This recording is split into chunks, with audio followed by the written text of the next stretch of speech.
Korban tewas ditemukan pertama kali oleh dua orang warga yang hendak memancing dan melintas di lokasi kejadian.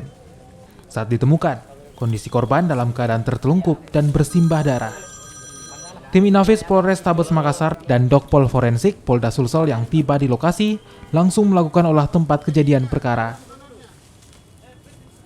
Diduga, korban tewas yang diketahui bernama Aji Kristianto asal Jawa Tengah mengalami penganiayaan sebelum dibawa ke semak-semak.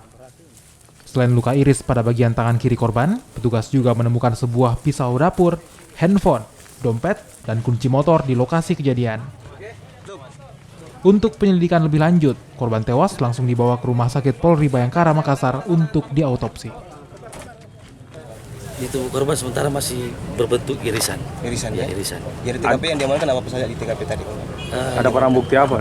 Tadi yang diamankan adalah berupa handphone, tas, kunci motor, jaket, dan kartu identitas. Ada Senjata tajam senjata yang tajam didapat. Ada pisau dapur. Dapur Ya. ya. Itu terletak di dekat mana? Di dekat korban. Dekat korban. Ya. Pas di dekat tangan kayaknya.